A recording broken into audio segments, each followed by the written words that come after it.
fungsi analisa jabatan. Nah, sekarang kita mau kenalan dulu ya dari kelompok 2.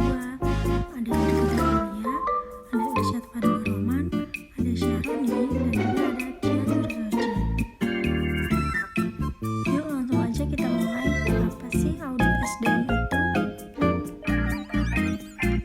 Audit SDM adalah pemeriksaan kualitas kegiatan SDM secara menyeluruh dalam suatu perusahaan.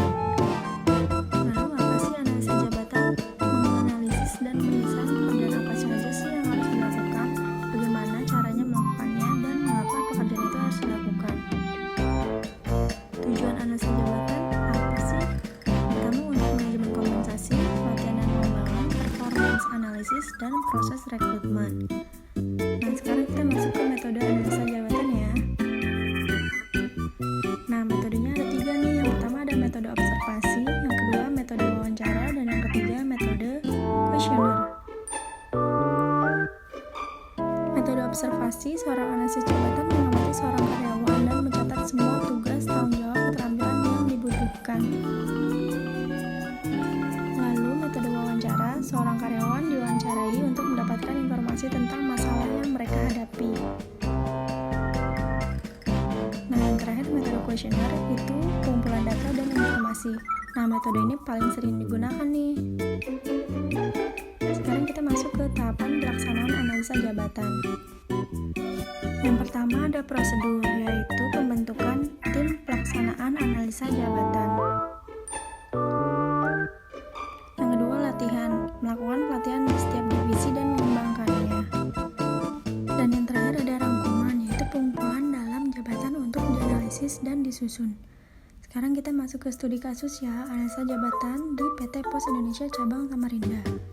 Tahapannya itu yang pertama pengumpulan data dan informasi.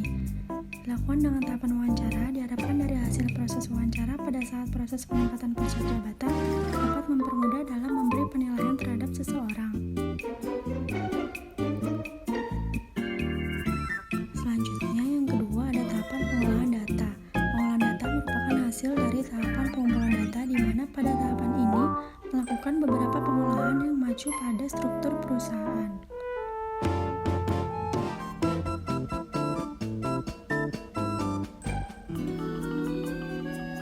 Yang terakhir ada tahapan diskusi hasil penelitian. Ini merupakan tahap terakhir. Nah, kesimpulannya, semua tahapan tersebut sudah berjalan dengan alurnya. Namun kekurangannya, PT Pos Indonesia lebih mengutamakan karyawan pusat dibandingkan karyawan berdomisili daerah. Nah, bagusnya adanya kerjasama antara departemen satu dengan yang lain. Nah, kita masuk ke studi kasus yang kedua, yaitu analisa jabatan di PT Citra International. Dilakukan dengan metode observasi dan wawancara. Observasi dengan membawa dokumen perusahaan yang terkait dengan deskripsi pekerjaan.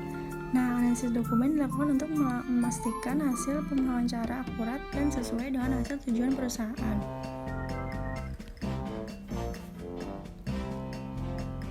Nah, oleh karena itu, untuk menyusun deskripsi pekerjaan, langkah selanjutnya yang dilakukan adalah wawancara dengan key informan untuk mendapatkan informasi mengenai job description serta job specification tiap jabatan yang ada pada PT Citra International.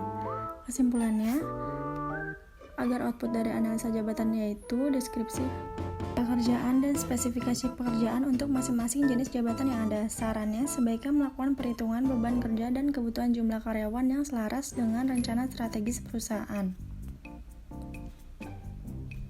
Nah, sekarang kita bandingin yuk antara PT Pos Indonesia dengan PT Citra International Underwriters. Bedanya apa sih? Kita simak ya.